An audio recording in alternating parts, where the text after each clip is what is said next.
Praise the Lord, hallelujah.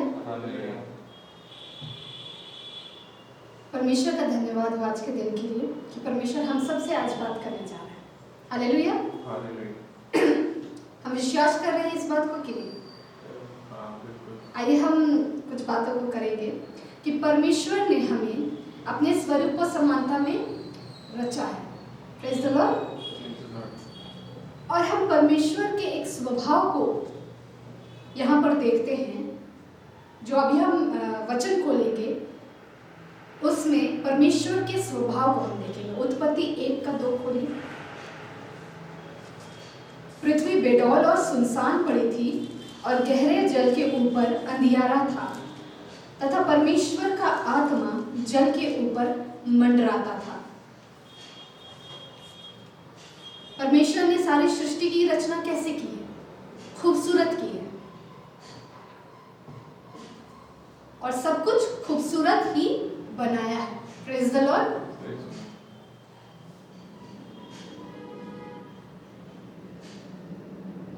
और पवित्र आत्मा, परमेश्वर का आत्मा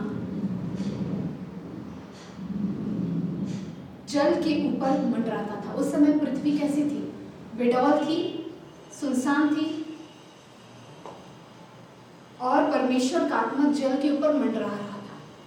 फिर तीसरे पद में लिखा हुआ है, जब परमेश्वर ने कहा उजियाला हो तो उजियाला हो गया। Praise the Lord.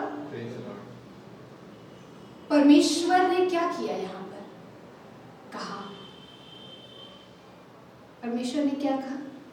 उजियाला हो। और जैसे कि वचन बतलाता है उत्पत्ति 1:26 में कि हम मनुष्य को परमेश्वर ने कहा हम मनुष्य को अपने स्वरूप के अनुसार अपनी समानता में बनाए। तो परमेश्वर ने हमें अपने स्वरूप में बनाया, अपनी समानता में बनाया। आज जिस विषय के ऊपर मैं बात करने जा रही हूँ वो है कि हमारी जीभ की सामर्थ्य में क्या प्रभाव होता है। हमारी जीभ की सामर्थ्य, हम क्या अपने लिए बोलते हैं, हम क्या दूसरों के लिए बोलते हैं। क्या परमेश्वर ने सबसे पहला कार्य यही नहीं किया? हम पढ़ते हैं 3 में कि परमेश्वर ने कहा, परमेश्वर ने कहा। हम क्या कहते हैं? Praise the Lord. परमेश्वर ने कहा यहाँ पर 3 पद में, पहला उत्पत्ति का पहला अध्याय का 3 पद में, जब परमेश्वर ने कहा उजियाला हो तो उजियाला हो गया। परमेश्वर के वचन में रचनात्मक सामर्थ्य है और पवित्र आत्मा ने उजियाले को प्रकट किया।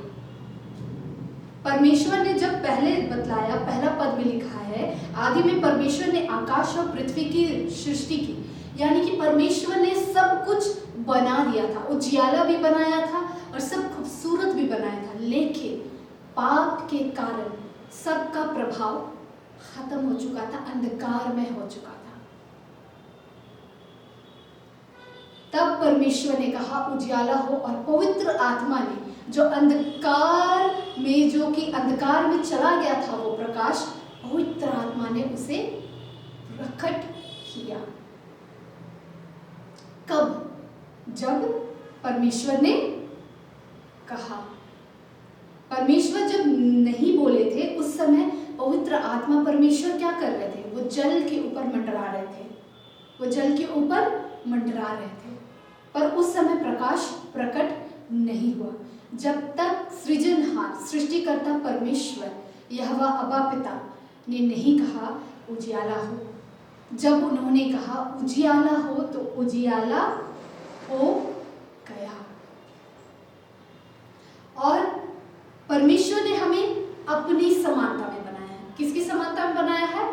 अपनी समानता में। तो हमारे जीव में भी वो रचनात्मक सामर्थ्य है। Praise the Lord. हमारे जीव में भी वो सामर्थ्य परमेश्वर ने दी है, क्योंकि उन्होंने हमें अपनी समानता और अपनी स्वरूप में रचा है। आइए हम खोलते हैं व्यवस्था विवरण का 30 का 19।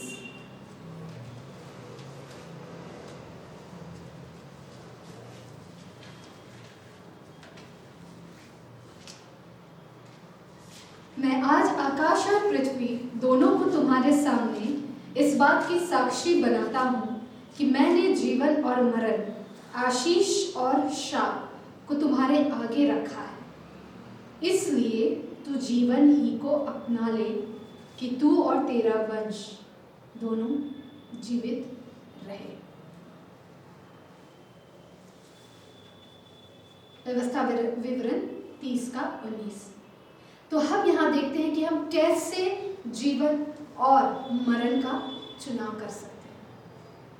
इस पद में परमेश्वर ने हमें साफ साफ रीति से ये बतला दिया है, ये चेतावनी दे दी है कि हमें जीवन और मृत्यु, आशीष और शाप हमारे आगे ही रखा गया है। कहाँ रखा गया है? हमारे आगे। और परमेश्वर कहते हैं कि हमें जीवन को ही अपना लेना है। मृत्यु के विषय में परमेश्वर ने नहीं कहा।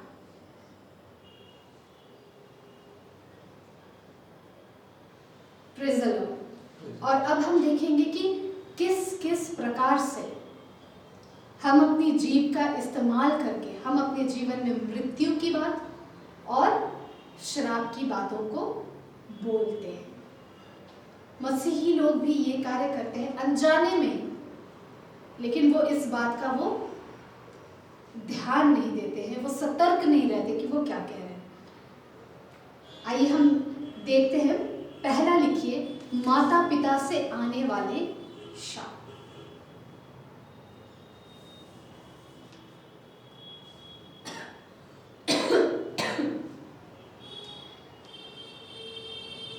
अब इधर देखिए, माता पिता अपने बच्चों को जाने अनजाने में श्राप की बातों को बोलते हैं। कैसे?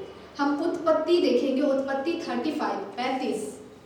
35 का 17 से 19।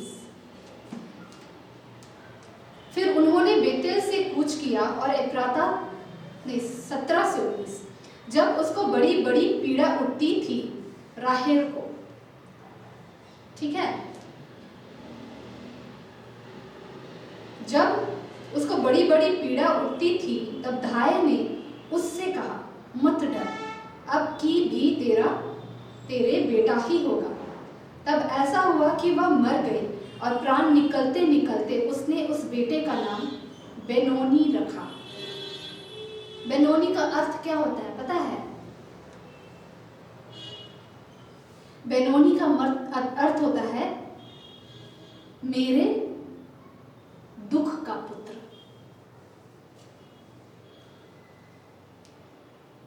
पर आगे पढ़ते हैं, पर उसके पिता ने उसका नाम बिन्यामिन रखा। बिन्यामिन का अर्थ होता है दाहिने हाथ का पुत्र। जब राहेल को वो पीड़ा उत्पन्न हुई, उसने उस पीड़ा को देखा और उस पीड़ा के कारण उसने उस पुत्र का नाम क्या रख दिया? बेनोनी। लेकिन इज़राइल याकूब जानता था कि ये उचित नाम नहीं है, ये आशीषित नाम नहीं है। उसने बदल कर क्या रख दिया? बिन्यामीन, यानी कि दाहिने हाथ का पुत्र। क्योंकि वो व्यक्तिगत अनुभव के द्वारा जानता था कि नाम में भी कैसी सामर्थ्य है, किस तरह से आशीष और श्राप को ला सकता है। और उसने उसको क्या बुलाया? बेन्यामीन। इंग्लिश में बेंजामिन बोलते हैं, दाहिने हाथ की संतान। एशियाई देशों में आजकल बहुत हम सुनते हैं जो माता पिता कहते हैं, तुम किसी काम के नहीं। क्या हमने ये सुना है? तुम नहीं कर पाओगे। तुमसे ये नहीं हो सकता। ये श्राप की बातें हैं। जब हम किसी को इस प्रकार से संबोधित करते हैं, ये आशीष की बात नहीं, ये श्राप की बात है। तो हमें अपने मुख पर क्या करना है? सावधानी बरतना है। अगर कोई व्यक्ति हमारे सामने कार्य कर रहा है, उसको काम करने नहीं आता, छोड़ दो, तुमसे नहीं होगा, ऐसे हमें उसे नहीं बोलना है, बल्कि हमें उसे उत्साहित करना है। मैं तुम्हें बताता हूँ कैसे होगा। एक मसीही को हर पल, हर घड़ी, हर क्षण ये ध्यान देना है कि हम क्या बोल रहे हैं। दूसरा है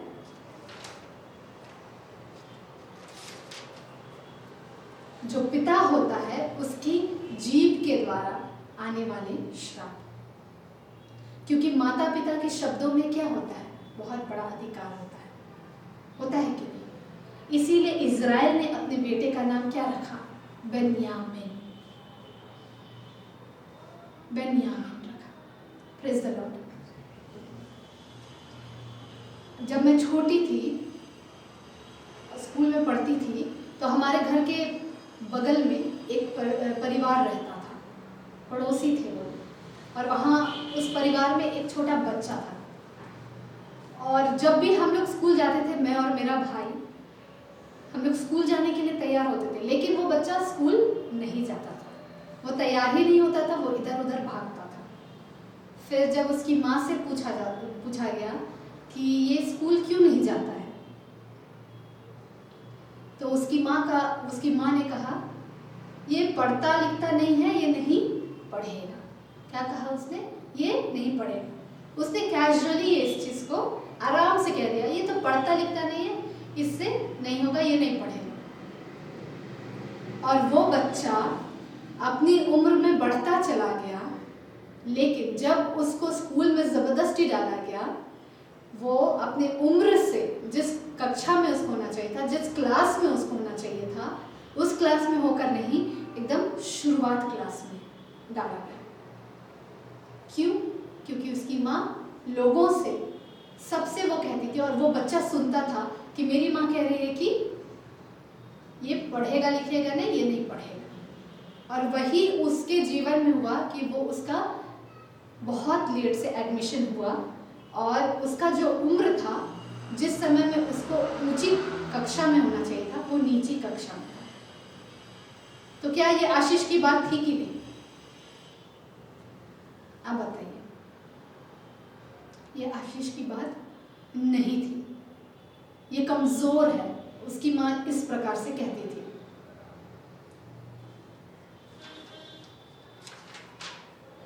और तीसरा है आधिकारिक हस्तियों द्वारा, जो ऊंचे पद पर रहते हैं, उनके द्वारा बोले गए शब्दों के द्वारा भी श्राप आता है।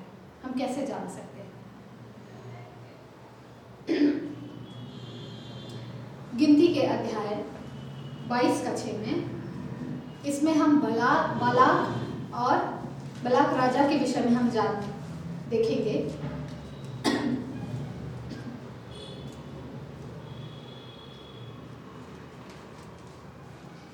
गिनती 22:6 5 से देखेंगे। और इसने पतोर नगर को, जो महानद के तट पर बोर के पुत्र बिलाम के जाति भाइयों की भूमि थी, वहां बिलाम के पास दूत भेजे कि वे यह कहकर उसे बुला लाए, सुन, एक दल मिस्र से निकल आया है और भूमि उनसे ढक गई है, और अब वे मेरे सामने ही आकर बस गए हैं। इसलिए आ और उन लोगों को मेरे निमित्त शाप दे, क्योंकि वे मुझसे अधिक बलवंत हैं।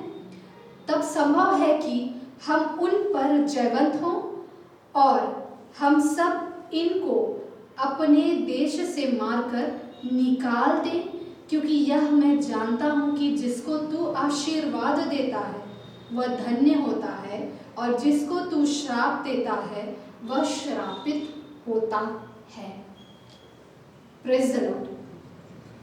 यहाँ पे राजा बिलाम को भेजना चाह रहा था, किसके लिए? परमेश्वर की प्रजा को श्राप देने के लिए।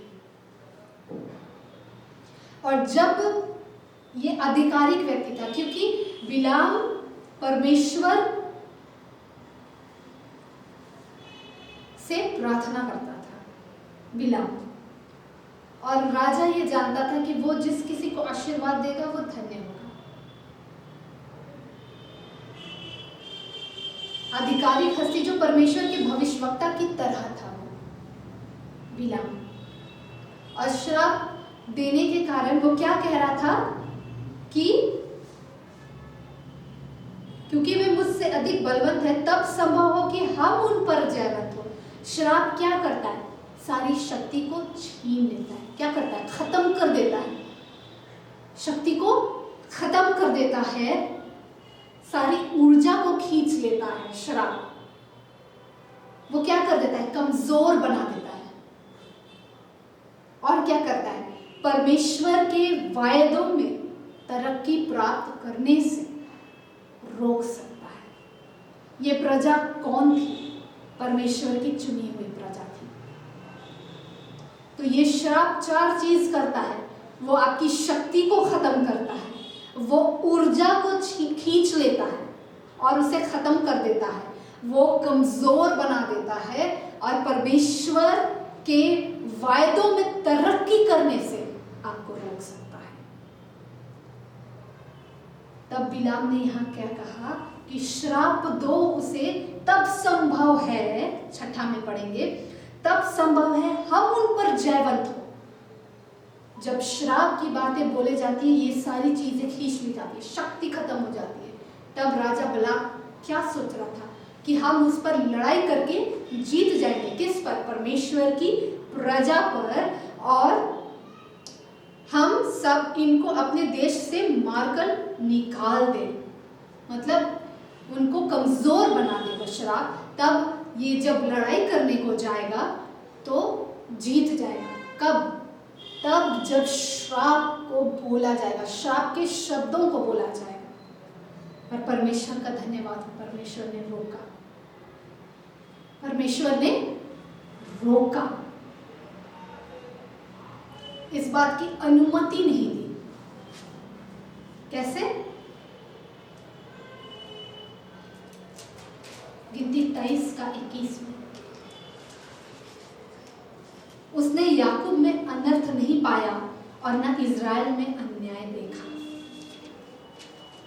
परमेश्वर ने श्राप की बातों को बोलने से बिलाम को रोका। Praise the Lord.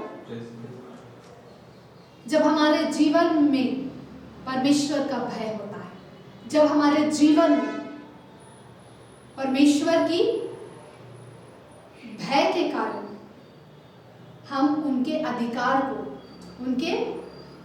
को स्वीकार करते, उनके वचन पर चलते हैं, परमेश्वर श्राप की बातों को क्या करता है? रोकता है।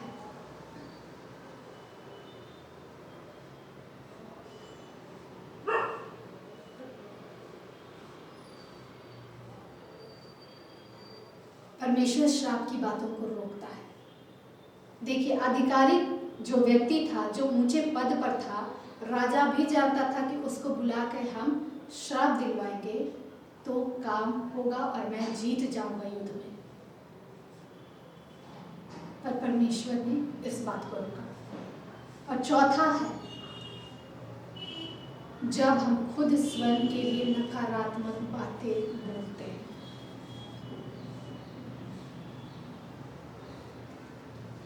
और जब आप खुद के लिए नकारात्मक बातें बोलते हैं, आपके अंदर की ऊर्जा खत्म होती चली जाती है कि नहीं? जब आप बोलते हैं कि ये काम तो मैं नहीं कर सकता, मैं नहीं करूँगा, नहीं कर पाऊंगा, तब क्या आप वो काम कर पाते हैं? नहीं कर पाते। आज की युवा पीढ़ी कोई भी परिस्थिति को झेलना नहीं चाहती। अरे हमसे नहीं होगा, बस छोड़ो ना। और वो लोग उस परिस्थिति में जय को नहीं देख सकते, जय का अनुभव वो नहीं कर पाते। Praise the Lord. परमेश्वर ने हमें अपने स्वरूप और समानता में रचा है, पर ये 4 चीज़ें हमारे जीवन में, हम किसी और के जीवन में, दूसरों के भी जीवन में देखते होंगे। वे लोग भी जब आप बातें करोगे तो देखोगे कि अरे ये तो इससे कुछ नहीं होगा, वो भी बोल देते हैं पर ध्यान नहीं देते हैं क्या बोल रहे हैं। क्या ये आशीष की बात है या श्राप की बात है? कुछ और उदाहरण हम देखेंगे। याकूब ने भी मृत्यु की घोषणा की थी कि नहीं? कैसे की थी? बिना ये जाने कि वह किस पर आएगा। जब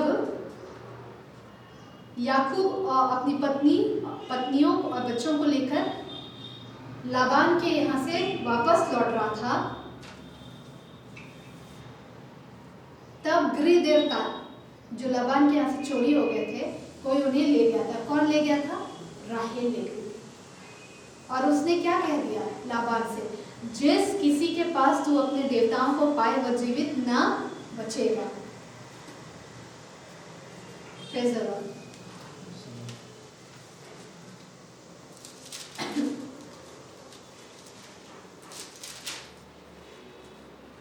आइए हम देख लेते हैं इस चीज को।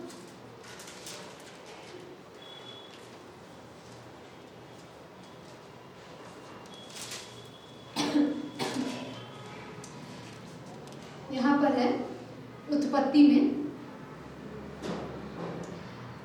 उत्पत्ति 31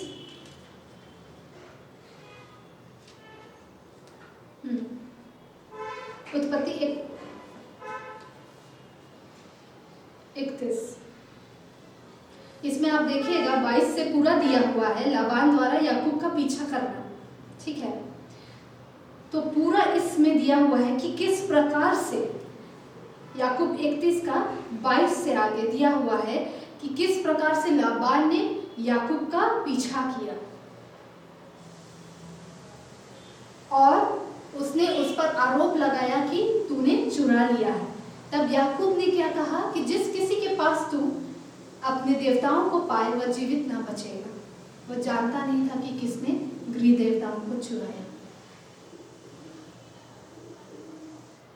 वो राहेल थी, उसकी पत्नी, और कुछ समय पश्चात उसकी मृत्यु हो जाती है जब वो बेन्यामीन को जन्म दे रही होती है।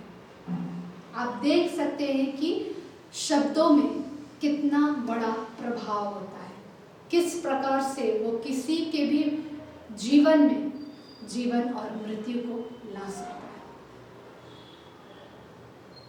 इसलिए अपनी जीव के विषय में आज ही से एक बड़ी जिम्मेदारी हमें लेनी है। जब हम स्वयं के लिए, अपने लिए लोग बहुत ज्यादा बोलते हैं, है कि नहीं? और आजकल बहुत ज्यादा समस्त संसार में मुहावरे की तरह शब्दों को यूज किया जाता है, शब्दों का प्रयोग किया जाता है। कैसे? मैं जानने वाले शब्दों को बताती हूँ। तुम पागल कर दोगे, सुना है ना? तुम पागल कर दोगे, वो अभागा, वो बेचारा, मैं बेचारा, मैं अपने कार्य से बीमार और थक चुका हूँ। I am tired of my work, बोलते हैं कि नहीं? आप सुने होंगे। इस तरह से लोग अपने विषय में कहते हैं। और अर्जेंटीना में लोग जब ज़्यादा ही उत्साहित हो जाते हैं तो और अपने उत्साह को प्रकट करना चाहते हैं तो वो क्या बोलते हैं? मैं मरना चाहता हूँ। अर्जेंटीना में जब ज़्यादा ही वो आनंदित और उत्साहित हो जाते हैं तो कैसे प्रकट करेंगे? किन शब्दों का वो इस्तेमाल करते हैं? मैं मरना चाहता हूँ। जर्मनी में वो लोग क्या कहते हैं अपने ज़्यादा उत्साह को प्रकट करने के लिए? मैं हंसते हंसते मर जाऊंगा। ये सब सुने हैं हम लोग, ठीक है, जो कि समस्त संसार में चलता है। और ये भी बोला जाता है कि हमें विश्वास है कि हम पागल हो जाएंगे, बोला जाता है कि नहीं? और कुछ ही समय पश्चात फिर क्या मनुष्य लोग मनोवैज्ञानिक, मनोचिकित्सक के पास जाएंगे, एंजाइटी, फियर, डिप्रेशन के शिकार होते चले जाते हैं। अपने मुंह के वचन को सुनना है और ध्यान देना है कि हम क्या कह रहे हैं। उत्साह में, इमोशन से भर के हमें इन सब बातों का, इन सब मुहावरों का, शब्दों का प्रयोग नहीं करना है। Praise the Lord. हमें अपनी जीभ को केवल अच्छी बातों के लिए ही इस्तेमाल करना है, उन्नति के लिए ही बड़ी सावधानी से इस्तेमाल करना है।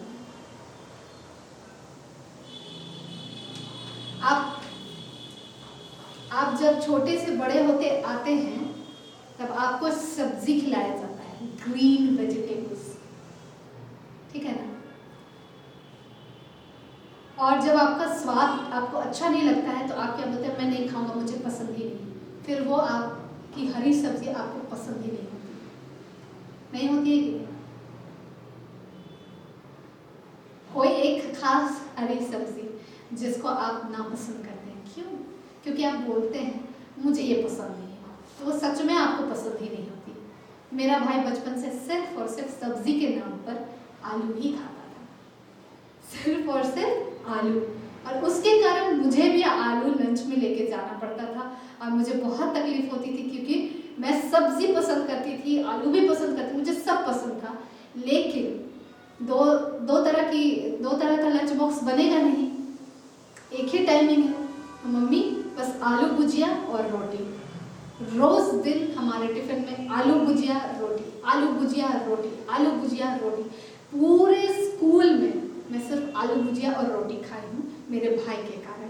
क्यों? क्योंकि उसे बस आलू पसंद था। मैं ये नहीं खाऊंगा, मैं ये सब्जी नहीं खाऊंगा, हरा पत्ता वाला सब्जी नहीं खाऊंगा, मुझे नहीं पसंद। इतना वो बोलता था कि सच में वो उसे पसंद नहीं था, वो नहीं खाता था। लेकिन प्रभु का धन्यवाद हो, स्कूल खत्म होने के बाद में वो खाना शुरू कर दिया और उसे पसंद भी आने लगा। कैसे? जब वो दोस्तों के साथ मिला, वो लोग जब खाने लगे तो वो भी खाने लगा, हाँ ये तो अच्छा है। उसने मन में ठान लिया और वो बोलता था मुझे ये पसंद नहीं, मुझे अच्छा नहीं लगता है, नहीं खा। मैंने पूरे स्कूल 10th क्लास तक मैं सिर्फ आलू भुजिया रोटी सिर्फ यही खाई। तो मेरे भाई ने उस चीज को बोला मुझे नहीं पसंद, मुझे वो नहीं पसंद। और हम लोग कितना बोलते थे खाओ अच्छा है, मैं बोलती थी नहीं मुझे अच्छा नहीं लगता। वो खुद बोलता था, वो खुद अपने मुंह के लिए बोलता था, अपने जीभ के लिए बोलता था, उसकी जीभ में उसको स्वाद ही नहीं पता चलता था। क्यों? क्योंकि उसने बोला। और परमेश्वर का धन्यवाद हो, इस बंधन से वो छूट चुका है और वो सारा चीज खाता है। Praise the Lord.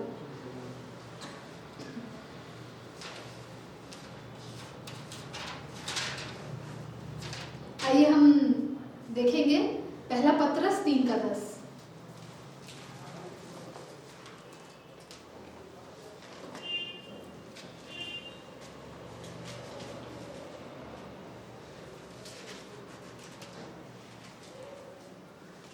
क्योंकि जो कोई जीवन की इच्छा रखता है और अच्छे दिन देखना चाहता है, वह अपनी जीभ को बुराई से और अपने होठों को छल की बातें करने से रोके रहे। ये सबसे बड़ा आपका चिन्ह है एक मसीही होने का। आप जब किसी मनुष्य के सामने खड़े होंगे, आप अपने शब्दों के द्वारा ये प्रकट कर सकते हैं कि आप सच्चे मसीही हैं। Praise the Lord. अपने शब्दों के द्वारा कि आप किस तरह से बातें कर रहे हैं, क्योंकि सामने वाला व्यक्ति आपके मुख से निकलने वाले वचन को सुनता है।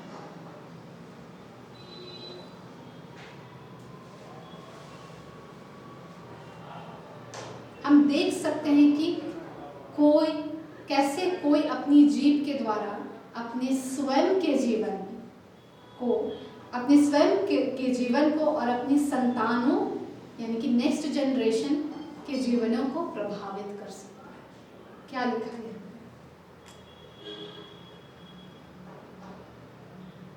ड्यूटोनॉमी यानी व्यवस्था विवरण 30:19। इसलिए तू जीवन ही को अपना ले कि तू और तेरा वंश दोनों जीवित रहे।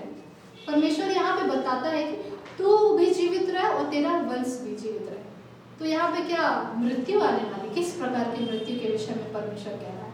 वो आत्मिक मृत्यु, वो शारीरिक मृत्यु, और आपके फाइनेंशियल में भी तकलीफ, ये सारी मृत्यु के विषय में भी परमेश्वर बात कर रहा था। तो परमेश्वर क्या कहते हैं, जो हमने पढ़ा व्यवस्था में वृद्धि इसका 19 में, जीवन और मृत्यु की बातें तुम्हारे आगे रखी है, आशीष और श्राप की बातें तुम्हारे आगे रखी है। आगे कहा, इसने मुख के विषय में कहा। परमेश्वर ने क्या कहा? मुख के विषय में। हम लोग कंप्यूटर में पढ़ते हैं ना, इनपुट एंड आउटपुट टूल्स होते हैं। इनपुट क्या होता है? इनपुट में मॉनिटर हो गया, आपका मॉनिटर हुआ ना, क्योंकि हम टाइप करते हैं वो उसमें जाता है, स्क्रीन में जाता है, इनपुट हुआ। आउटपुट क्या हो गया बताइए? आउटपुट क्या होते हैं? कंप्यूटर पढ़ने वाले लोग बताइए। इनपुट तो आपका कीबोर्ड से जो हम लोग टाइप कर रहे हैं। आउटपुट क्या है? जो हम देख रहे हैं, उधर से बाहर आ रहा है। आउटपुट क्या है? जो प्रिंट निकलता है भाई, आउटपुट है ना। हम यहाँ से टाइप किए, वो गया कंप्यूटर में, प्रिंट का दबाया, वो बाहर निकल के आया, वो क्या हुआ? हमारा आउटपुट हुआ ना। हम जब वचन को लेते हैं और हमारा आउटपुट सिस्टम क्या है? मुख। एक ही सिस्टम है आउटपुट, जिससे हम परमेश्वर के वचन को अपने जीवन के लिए, अपने आत्मिक जीवन, सांसारिक जीवन, जो हम जीवन जीते हैं संसार में, मसीह में होके, मसीह की अधीनता में होके, और अपने फाइनेंशियल जीवन के लिए बोलते हैं। तो परमेश्वर यहाँ क्या बोलता है कि अच्छे दिन देखना जो चाहता है वह अपनी जीभ को बुराई से, बुराई क्या है? शराब की बातें। बुराई क्या है? शराब की बातें, नकारात्मक बातें।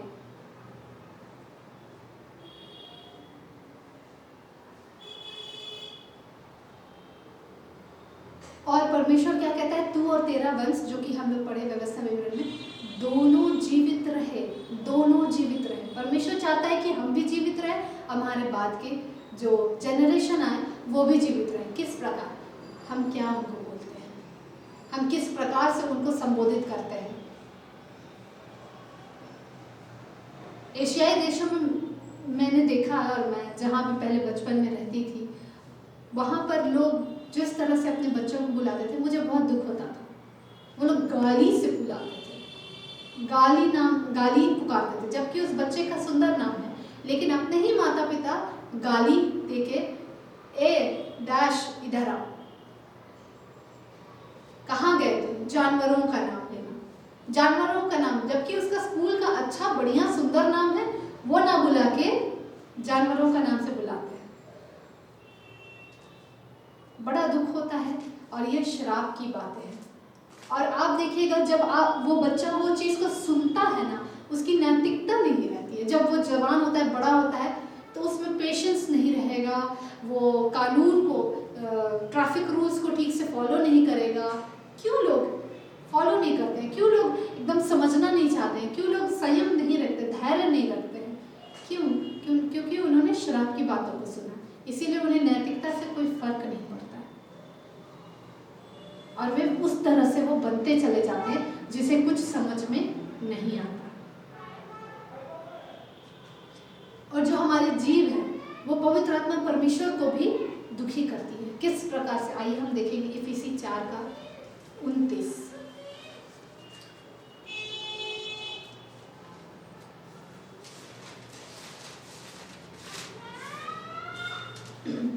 कोई गंदी बात तुम्हारे मुंह से ना निकले, पर आवश्यकता के अनुसार वही निकले जो उन्नति के लिए उत्तम हो, ताकि उससे सुनने वालों पर क्या हो? अनुग्रह।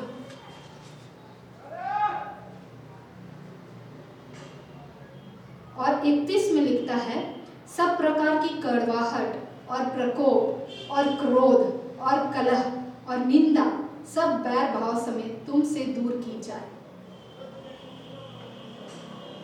क्योंकि ये सारी चीजें जो है ना, आपके जीव से जुड़ी हुई है। कैसे? आइए हम आगे देखते हैं। गंदी बात जो होती है वो सड़ा गला बात होता है। क्या बोलते हैं उसको? सड़ा गला, भ्रष्ट या खराब बात। ठीक है। और कड़वाहट जो कि 31 में है, कड़वाहट जो होती है, कड़वा नफरत, कड़वी नफरत। जब आप किसी से नफरत करते हैं, आपने ये सुना होगा, लोग अपने मुंह से कहते हैं कि मैं तुमसे बहुत नफरत करता हूँ। बोलते हुए आपने सुना होगा, बोलते हैं ना, आई हेट यू बोलते हैं। ये कहाँ से बोलते हैं? जीभ से बोलते हैं। ठीक है। प्रकोप, प्रकोप यानी कि क्रोध, निर्दयता, आक्रोश। जब आप क्रोध, लोगों को आप देखेंगे जब आक्रोशित रहते हैं, आक्रोशित, तो वो लोग हर प्रकार का बुरा बातों को बोलते हैं और वो करते हैं। आज मैं तुम्हारे साथ ये कर दूंगा, और वो करते हैं। क्यों? आक्रोश के कारण। क्रोध जो कि प्राकृतिक स्वभाव है, हिंसक भाव। और कलह, रोना, चिल्लाहट, हाय मेरे साथ ये हो गया, हाय ये, हाय कसर, हाय अपने आप को कोसना, अपने आप को मतलब कि पीड़ादायक बातों को बोलना अपने जीवन के लिए। और निंदा, किसी का भी नाम खराब करना। ये सारे सब किससे रिलेटेड है? किससे जुड़े हुए? जीभ से। ठीक है। किसी व्यक्ति का नाम खराब करने के लिए बोलना, निंदा यही होती है। सब बैर भाव यानी कि दुख पहुंचाने की इच्छा, बुराई, कानून तोड़ने से ना लजाने की दुष्टता, ये सब क्या है? दूर की जाए। ये सारी चीजें पवित्र आत्मा को क्या करता है? दुखी करता है। जब हम कानून का भी, भले पुलिस नहीं देख रहा लेकिन परमेश्वर देख रहा है, आप पालन करते हैं, परमेश्वर देखता है, आपको आशीष देता है।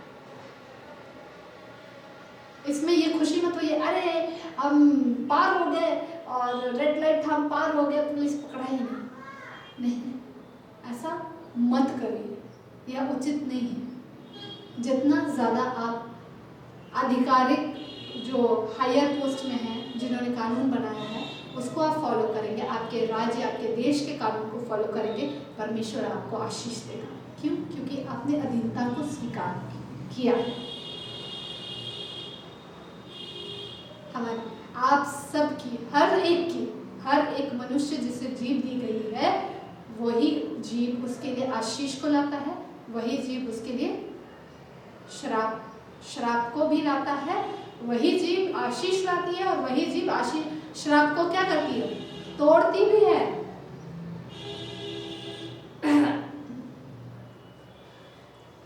Praise the Lord. आइए हम जीव के द्वारा और कुछ प्रभाव को देखें। पहला सामुएल 17 का 32 से 33।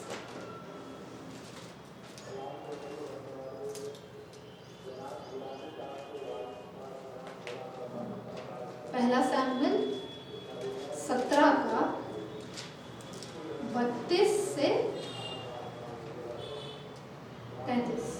तब दाऊद ने साउल से कहा, किसी मनुष्य का मन उसके कारण कच्चा ना हो, तेरा दास जाकर उस पलिश्ती से लड़ेगा। साउल ने दाऊद से कहा, तू जाकर उस पलिश्ती के विरुद्ध युद्ध नहीं कर सकता, क्योंकि तू तो लड़का ही है और वह लड़कपन से योद्धा है। यहाँ पर जो राजा, अधिकार के ऊंचे पद पर है, उसने क्या कहा कि तू नहीं लड़ सकता। किससे कहा? प्रजा से कहा। दाऊद उस समय राजा नहीं बना था, वो ऊंचे पद पर था शाऊल, और उसने दाऊद को कहा कि तू तो लड़का ही है, तू नहीं लड़ सकता। जबकि जो सामने जो है, जो विरुद्ध में है, वो लड़कपन से योद्धा है। तो ये क्या थी? नेगेटिव बात, जो ऊर्जा को छीन लेता है। उसके सिपाहियों की ऊर्जा छीन गई थी कि नहीं? कमजोर हो गए थे कि नहीं? और वो गोलियत की आवाज को सुनकर क्या कर रहे थे? कांप रहे थे, वो डर रहे थे। कैसे? क्योंकि जो राजा था, उसके शब्दों ने, नकारात्मक शब्दों ने इज़राइल की प्रजा का क्या कर दिया? सेना का ऊर्जा खींच लिया था।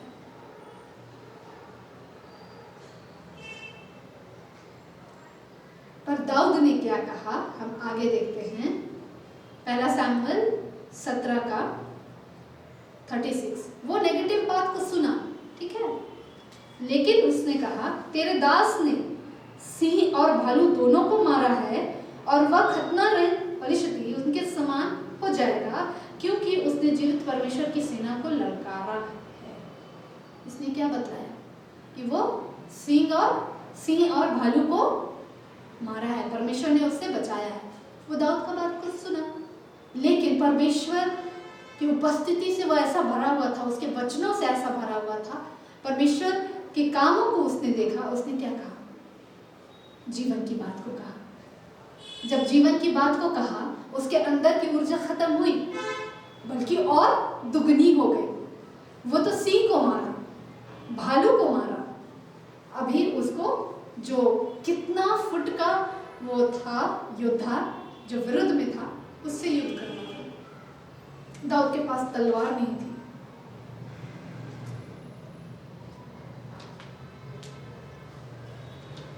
जब दाऊद ने जीवन की बात को कहा, तब देखिए साउल ने क्या कहा। पहला शमूएल 17 का 37, उसी के आगे पढ़िए। फिर दाऊद ने कहा, यहोवा जिसने मुझे सिंह और भालू दोनों के पंजे से बचाया है, वह मुझे उस पलिश्ती के हाथ से भी बचाएगा। Praise the Lord. जीवन की बात को बोला, क्या बोला? यहोवा बचाएगा मुझे। तो साउल ने दाऊद से कहा, जा यहोवा तेरे साथ रहे। इससे पहले तो साउल ने कहा तुम नहीं लड़ सकते, लेकिन जब दाऊद ने इनकार किया उन नेगेटिव बातों का, उन श्राप की बातों का, ऊर्जा खींच लेने वाली बातों का, कमजोर कर देने वाली बातों का इनकार किया और जीवन की बातों को बोला, तो साउल भी बोलता है जा यहोवा तेरे साथ रहे। देखिए कितना सामर्थ होता है जब आप जीवन की बातों को बोलते हैं। वो तोड़ देता है शराब की बातों को। क्या कर देता है? वो तोड़ देता है। जब भी आप सुने कोई व्यक्ति ऐसे कर रहा है, कह रहा है आपको आपसे नहीं हो पाएगा, आप बोलिए परमेश्वर मेरे साथ है, वो मेरा दाहिना हाथ पकड़ के चलाएगा। उसका वचन कहता है मैं तुम्हें धर्म में दाहिने हाथ से, यशाया नबी की पुस्तक में, धर्म में दाहिने हाथ से तुम्हें संभाले रखता हूँ, ये चलता है। Praise the Lord. तो हमें क्या करना है? वचन को भी स्मरण रखना है, वचन से भी अपने आप को भरना है। क्या करना है? भरना है। जब आप वचन जानेंगे नहीं, आप क्या बोलेंगे? आप कैसे तोड़ेंगे शराब को? हालेलुया। क्योंकि कितना जरूरी है। आज जो मसीही लोगों के अंदर में ऊर्जा, जो कि जोश नहीं है, वो इसी कारण से भी नहीं है, क्योंकि कहीं ना कहीं जाने अनजाने में उन्होंने अपने जीवन के विषय में शराब की बातों को बोला। ऊर्जा खींच लेने वाली, कमजोर कर देने वाली, शक्ति खत्म कर देने वाली बातों को खुद के लिए कहा। हमें ध्यान देना है हम अपने लिए क्या कह रहे हैं। हमें श्राप को तोड़ने के लिए परमेश्वर बुलाया है, ना कि श्राप के अधीन में रहने के लिए। हालेलुया।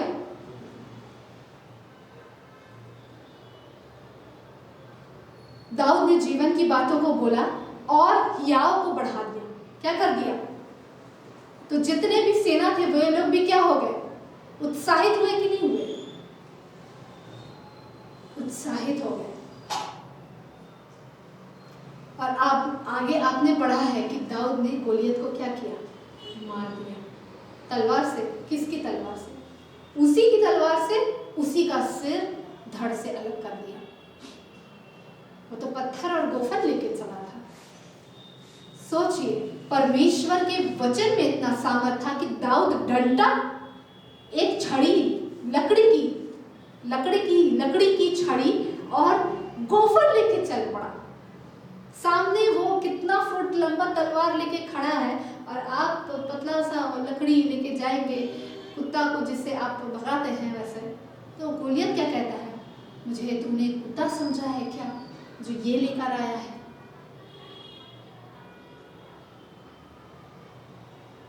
हालेलुया। परमेश्वर का वचन आपके आत्मिक जीवन में ऊर्जा को देता है, शक्ति को देता है, सामर्थ्य को देता है कि आप वो कर पाए जो आपने कभी सोचा नहीं। दाऊद के पास कोई हथियार नहीं था, वो छड़ी और गोफन और पत्थर उसने उठाए और वो चला लड़ने के लिए। और सोचिए, जब उसने मारा, वचन से इतना भरा हुआ था, परमेश्वर के आशीष को, जीवन की बातों को उसने खुद के लिए बोला। उसने कहा कि यहोवा जिसने मुझे सिंह और भालू से बचाया, वह मुझे पलिश्ती के हाथ से भी बचाएगा। उसके अंदर इतना सामर्थ्य को परमेश्वर इस वचन के द्वारा दे दिया कि जब उसने गोफन हिलाया, वो गोलियत के माथे के बीच में, आंखों के बीच में जा लगा और वो गिर पड़ा और दाऊद ने उसी की तलवार से उसी का वध कर दिया। Praise the Lord. उसने क्या किया? पहले खुद के लिए शराब को तोड़ा और शत्रु का नाश किया और परमेश्वर की प्रजा को शांति मिली, जीवन आया, उसके जीवन में आया और इजरायली सेना पर। फिर वो क्या उठे? इजरायली सेना जब गोलियत मारा गया, ललकार उठे वो लोग और उन्होंने पलिश्तियों का पीछा किया। Praise the Lord. एक व्यक्ति के शराब के बातों को तोड़ देने के कारण सेना दौड़ पड़ी। आप जब वैसा करेंगे, आपके जीवन में भी परमेश्वर वैसा ही कार्य करेगा। Praise the Lord. आइए हम और एक उदाहरण देखेंगे, पहला सामुएल 1 का 14 से 18, जिसमें हम हन्ना के अनुभव को हम देखेंगे।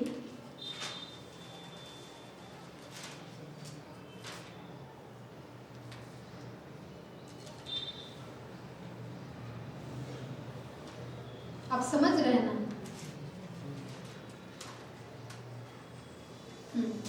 14 से 18।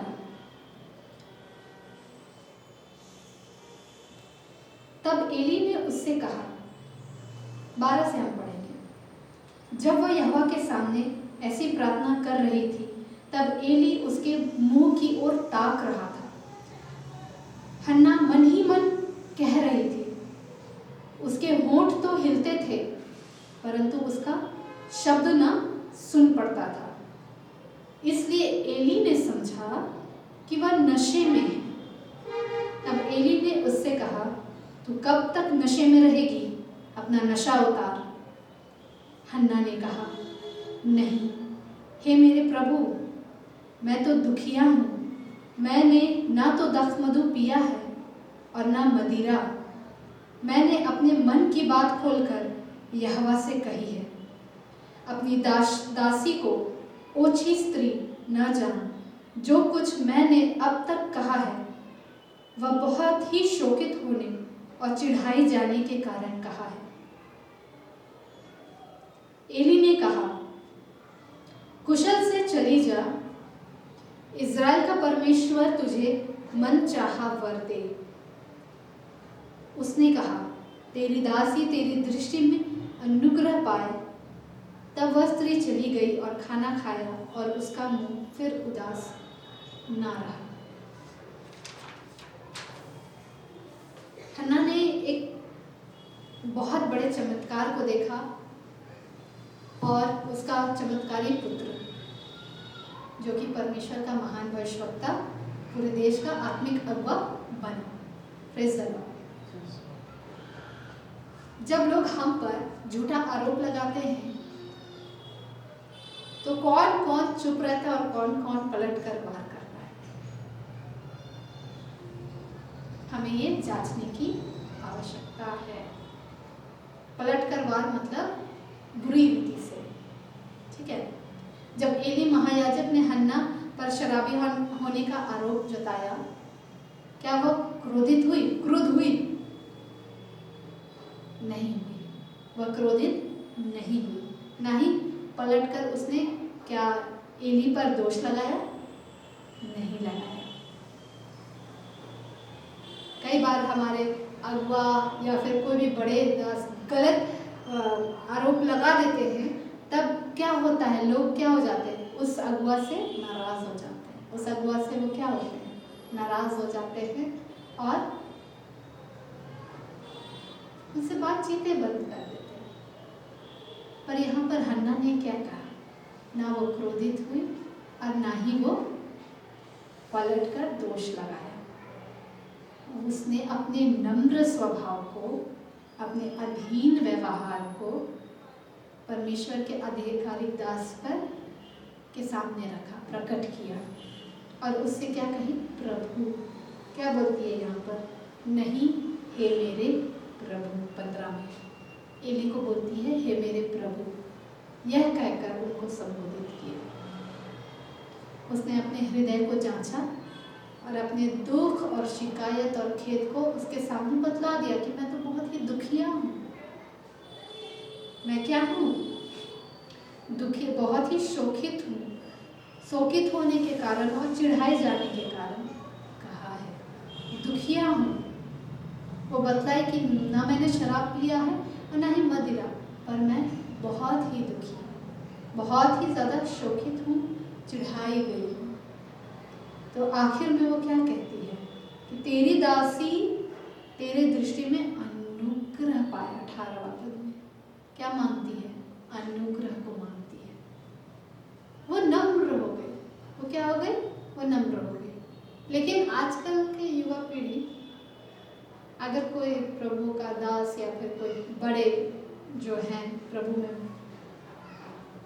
बड़े जन, कोई बोल दे उन्हें, आरोप लगा दे, गलत आरोप, तो वे उनसे नाराज हो जाते हैं।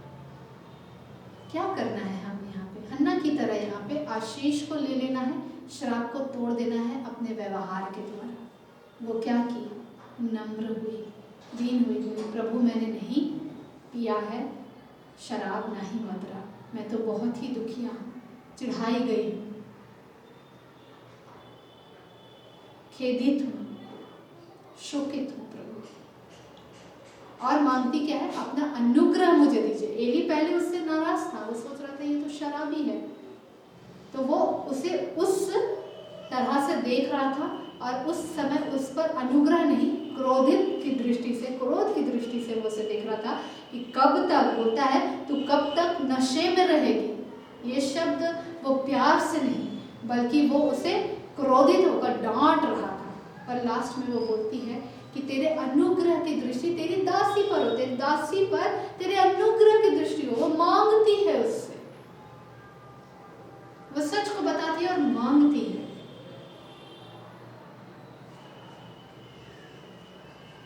Praise the Lord. तो हमें हमारा स्वभाव भी नम्र होना है। परमेश्वर पवित्र आत्मा के का जो फल है प्रेम, उसमें के एक भाग है नम्रता। हमें नम्र होना है, हमें दोष नहीं लगाना है कि वो क्या बोलते हैं, वो जानते भी नहीं है और बोल दिए, मेरे ऊपर आरोप लगा दिए, बल्कि आप नम्र होइए। नहीं, ऐसा बात है, मेरे हृदय में ये बात है, इसीलिए मैं ऐसा हो गया हूँ। आप उनके सामने बतलाइए, जो भी प्रभु के दास या आधिकारिक जन हो, जो प्रभु में बहुत ज़्यादा बढ़े हुए हैं, सकता है उन्हें भी गलत फहमी हो गई, पर आप जब हृदय की बातों को नम्रता पूर्वक बताएंगे, नहीं ऐसा बात है, तो वो अनुग्रह आप पर करेंगे और आशीष की बात, जीवन की बात आपके जीवन में है। और हन्ना ने क्या पाया, चमत्कारी पुत्र परमेश्वर की ओर से पाया ना, और उसका नाम क्या था, जिसकी ये पुस्तक हम पढ़ रहे हैं, शमूएल। Praise the Lord.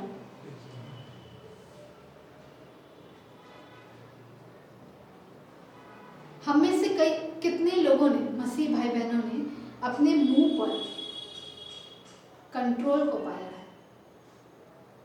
क्या आपने पाया है? मैं अपना बताती हूँ, मैं अनुभव की हूँ कि कुछ भी अपवित्र बात, गाली या कुछ भी ऐसा मेरे मुंह से ना निकले, इस चीज़ का हमेशा सतर्कता मेरे जीवन में रहा है। और ये परमेश्वर का धन्यवाद हो, उसके अनुग्रह और उसकी दया और उसी के कारण हुआ है। क्योंकि भजन संहिता 141:3 में कहता है, हे यहोवा मेरे मुख पर पहरा बैठा। क्या आप ये प्रार्थना करते हैं भजन संहिता 141:3 के अनुसार? हे यहोवा मेरे मुख पर पहरा बैठा, मेरे होठों के द्वार की रखवाली कर। हर मसीहियों को हर दिन भजन संहिता 141:3 परमेश्वर के सम्मुख लेके जाना है कि यहोवा परमेश्वर पिता मेरे मुख पर पहरा बैठाए, पहरा मेरे होठों के द्वार की रखवाली करनी, ताकि मेरे मुंह से शराब की बातें, नकारात्मक बातें ना निकले। पहले मैं बहुत बोलती थी, जब मैं प्रभु में नहीं थी, तो मैं कुछ भी अपशब्द, अपवित्र बात और शराब की बातें मेरे मुख से निकलती थी, और वो भी मैं उसे सोचती थी नॉर्मल, कैजुअल है। पर जब मैं प्रभु में आई, परमेश्वर का नियंत्रण मैंने अपने मुख पर, अपनी जीभ पर पाया कि मैं जब परमेश्वर का वचन का अध्ययन पढ़ने लगी, परमेश्वर के लिए आराधना करने लगी, मेरे हृदय में ये नहीं बात समा पाई कि मैं उन सारे अपवित्र बातों का इस्तेमाल करूं। और ये परमेश्वर के द्वारा ही हो पाया जब इस वचन को मैंने जाना कि परमेश्वर ने रखवाली की है मेरे मुख की, मेरे जीभ की, मेरे होठों के द्वार पर उसने क्या किया है? रखवाली बैठाया है। जब कुछ अजीब सा मेरे मुंह से निकलता है, तुरंत मेरे एकदम अंटीना खड़े हो जाते हैं। मैं सोचने लगती हूँ कि कुछ गलत तो प्रभु ने निकला। Praise the Lord. तो हर एक मसीहियों को ये वचन परमेश्वर के सामने लेना है, और परमेश्वर दखल देता है। भजन संहिता 17:3 में भी कहता है, देखिए कि मैंने ठान लिया है। क्या कर लिया है? मैंने ठान लिया है। हमें से हर एक कोई ठानता है कि नहीं, हाँ हमको आज ये काम करना है। उसी प्रकार मैंने ये ठान लिया है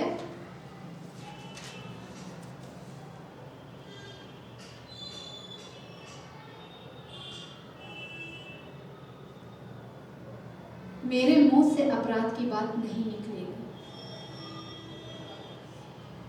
17:3 भजन संहिता। क्या बात? अपराध की बात। इसे हमें ठानना है। हमें सावधानी पूर्वक आज से ही अपने अपने जीव की जिम्मेदारी लीजिए और बड़ी ही गंभीरता से लीजिए। अगर आपको अपने जीवन में आत्मिक उछाल को देखना है, अगर आपको अपने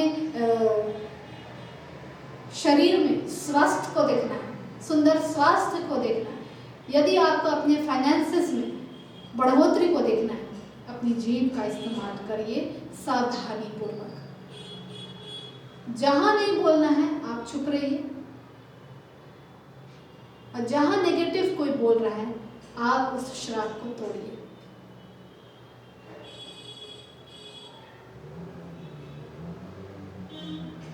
क्योंकि जब हम मसीह में बढ़ते चले जाते हैं और मसीह के लिए अपने जीवन को हम समर्पित करते हैं, तो भजन संहिता 19:14 जो कहता है, मेरे मुंह के वचन, किसके? मेरे मुंह के वचन और मेरे हृदय का ध्यान तेरे सम्मुख ग्रहण योग्य हो।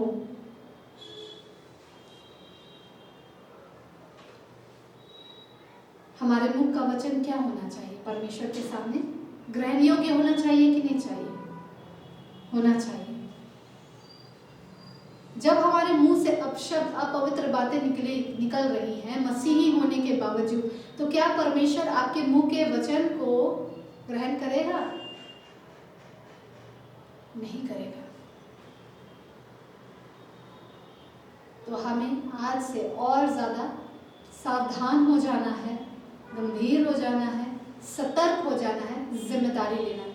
हम अपने बालों की जिम्मेदारी लेते हैं कि नहीं? तेल लगाते हैं, शैम्पू लगाते हैं, पूरा एकदम साफ करते हैं। अपने हाथों की जिम्मेदारी लेते हैं, नाखून काटना है ना, हाथ की जिम्मेदारी लेते हैं, घड़ी पहनना है, ठीक है। चेहरे की जिम्मेदारी लेते हैं, क्रीम लगाना है। पैरों की जिम्मेदारी लेते हैं, सैंडल जूता पहनना है, ठीक है। जो बाहरी अंग हमारा दिखता है उसकी सारी जिम्मेदारी लेते हैं कि उसे अच्छे से हमें रखना है।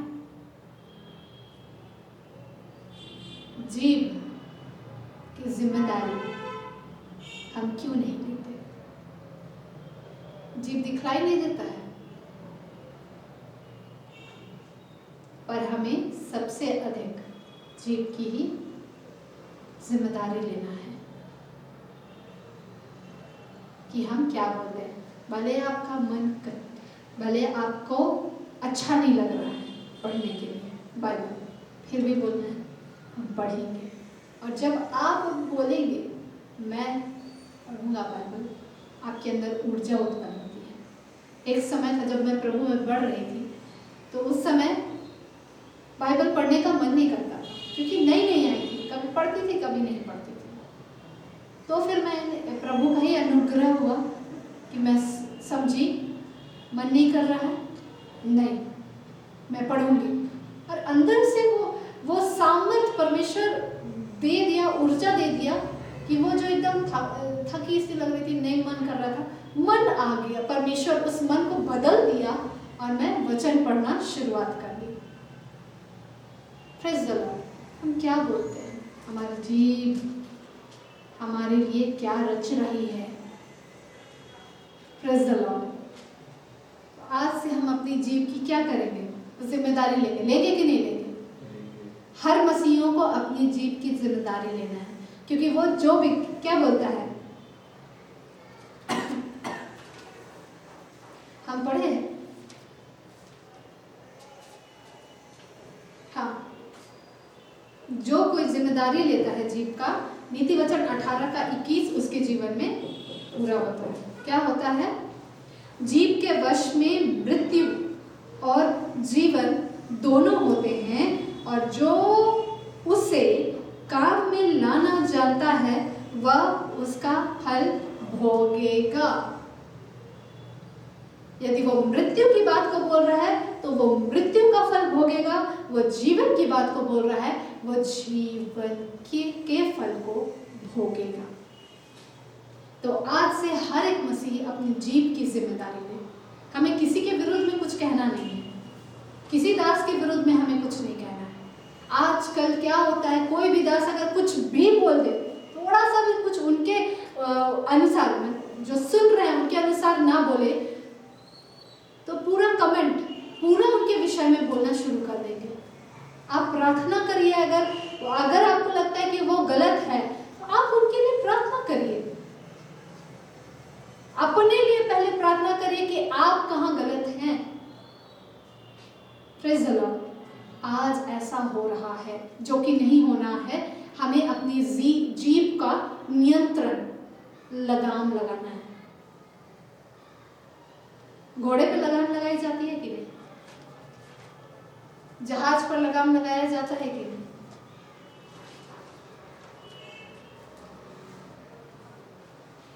उसी प्रकार याकूब में 3 में लिखता है, 3:3 में, जब हम अपने वश में करने के लिए घोड़ों के मुंह में लगाम लगाते हैं तो हम उसकी सारी देह को भी घुमा सकते हैं। ठीक है। चौथा कहता है, देखो, याकूब 3:3 से आगे चौथा कहता है, देखो जहाज भी यद्यपि ऐसे बड़े होते हैं और प्रचंड वायु में चलाए जाते हैं, तो भी एक छोटी सी पतवार के द्वारा मांझी की इच्छा के अनुसार घुमाए जाते हैं।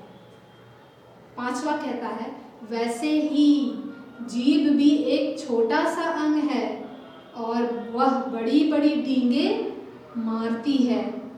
देखो, थोड़ी सी आग से कितने बड़े वन में आग लग जाती है।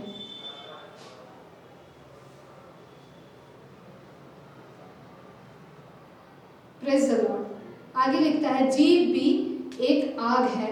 जीभ हमारे अंगों में अधर्म का एक लोक है और सारी देह पर कलंक लगाती है और जीवन गति में आग लगा देती है और नरक कुंड की आग से जलती रहती है। कब? जब आप श्राप की बातों को बोलते हैं, चाहे वो किसी प्रभु के दास के लिए, चाहे वो किसी सदस्य परिवार के लिए, परिवार के सदस्य के लिए, चाहे वो खुद के लिए, अपने खुद के लिए। वो क्या है? आग है, आग लगा देती है। आग से क्या होता है? भस्म हो जाता है, जल जाता है। क्या हमने देखा? शराब क्या करता है? सारा ऊर्जा को खींच लेता है, खत्म कर देता है। और क्या करता है? सारी शक्ति को खत्म कर देता है। और क्या करता है? कमजोर बना देता है। और परमेश्वर के वायदों में तरक्की करने से आपको क्या कर सकता है? रोक सकता है। ये वो आग है जिसके विषय में याकूब ने बताया। Praise the Lord. आइए हम खड़े होंगे, परमेश्वर से प्रार्थना करेंगे कि परमेश्वर हम पर अनुग्रह करे कि हम आज से जीवन की बातों को अपने जीवन में ले। आइए हम खड़े हो जाए, अपनी आंखों को हम बंद करेंगे। धन्यवाद महान सामर्थी अनुग्रहकारी आबा पिता, हम आपको धन्यवाद देते हैं, हम आपको महिमा देते हैं। आपने अपने वचन के द्वारा हमारे जीवन में कार्य किया है। आइए अपने मुख को खोलिए और अपने जीभ के द्वारा जो आपने जाने अनजाने में श्राप की बातों को कहा है, आज अंगीकार करिए। आज ही वो समय है कि आप आज से आशीषों में चलेंगे, इसीलिए अंगीकार करिए। परमेश्वर बोलिए, परमेश्वर हमने जो जाने अनजाने में अपने लिए, अपने परिवार के लिए, अपने फाइनेंशियल जीवन के लिए, अपने आत्मिक जीवन के लिए जाने अनजाने में शराब की बातों को कहा, उसे हम अंगीकार करते हैं परमेश्वर, और हम क्षमा मांगते हैं और हम कहते हैं परमेश्वर आज से हम जीवन की बातों को कहेंगे, आज से हम आशीष की बातों को अपने लिए कहेंगे, आज से हम तेरे वचन को अपने जीवन के लिए बोलेंगे।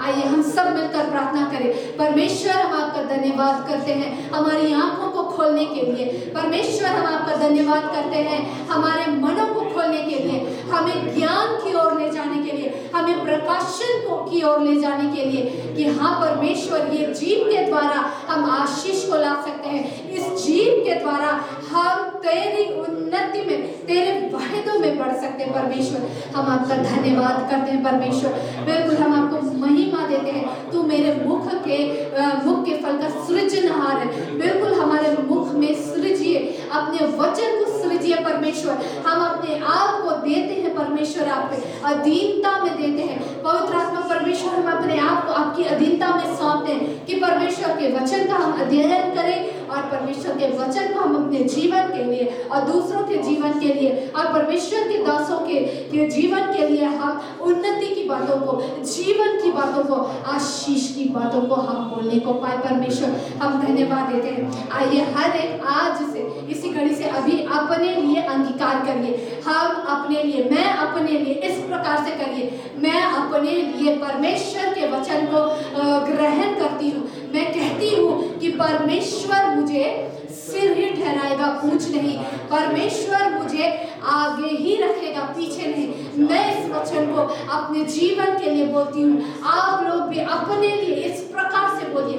परमेश्वर ने कहा कि तू मेरी दृष्टि में अनमोल और प्रतिष्ठित है, बिल्कुल, और मैंने तुझसे प्रेम किया है। मैं अपने जीवन के लिए इस वचन को बोलती हूँ। हाँ परमेश्वर, तेरा वचन कहता है कि मेरे सामर्थ तुम्हारी निर्बलता में सिद्ध होती है। मैं अपने जीवन के लिए इस वचन को बोलती हूँ। परमेश्वर तूने कहा कि तूने हमें मसीह यीशु के बिल्कुल जय के उत्सव में, तू हमें मसीह यीशु के जय के उत्सव में लिए फिरता है।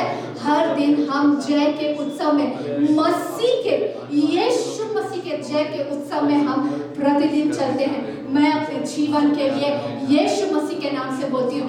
हर एक इस प्रकार से बोले, आपको धन्यवाद देती हूँ परमेश्वर, हम आपको महिमा देते हैं। मैं प्रिय भाई बहनों के लिए प्रार्थना करती हूँ जिन जिन लोगों के जीवन में बंधन है परमेश्वर, उनके शब्दों के द्वारा जो आए परमेश्वर, ये ज्ञान की बात, ये प्रकाशन की बात उनके हृदय में जाकर उनके जीवन में आज इसी घड़ी काम करने जा रही है। उनके जीवन से हर शराब की बातों को तोड़ती चली जा रही है। हर शराब की बातों को मैं प्रभु यीशु मसीह के नाम से हर एक के जीवन से तोड़ती हूँ। परमेश्वर, हम आपका धन्यवाद करते हैं। बिल्कुल आज से मेरे प्रिय भाई बहन आपकी आशीषों में, आपके जीवन में बढ़ते चले जाएंगे। यीशु मसीह ने कहा, मैं इसलिए आया हूँ कि तुम अनंत जीवन को पाओ और बहुतायत से पाओ।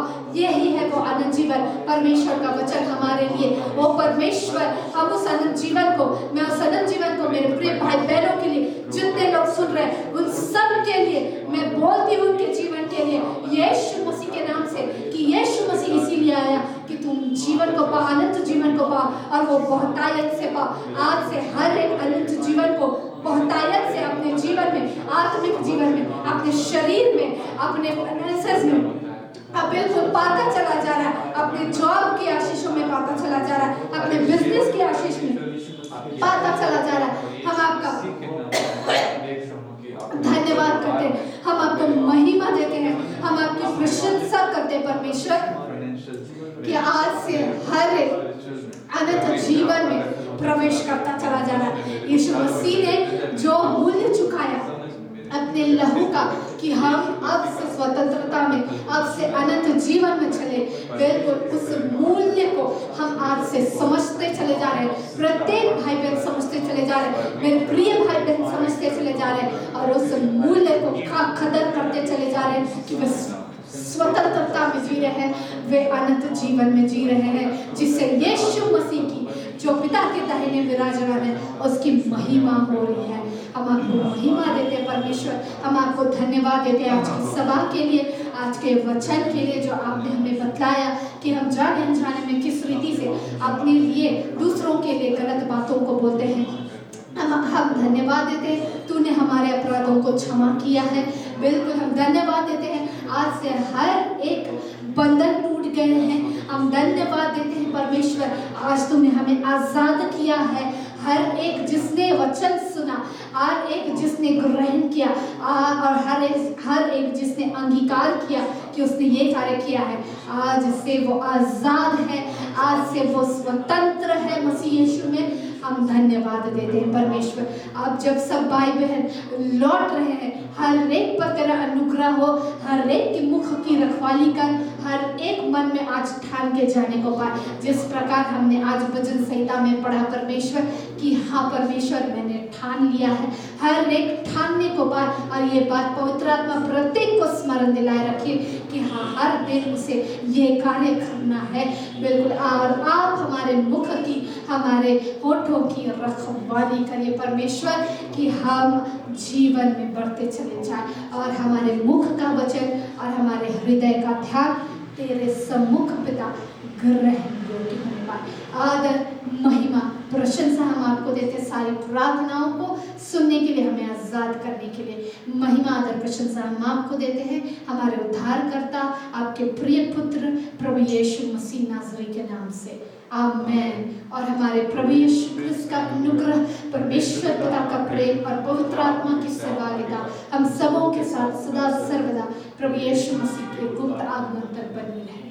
आमेन। Praise the Lord.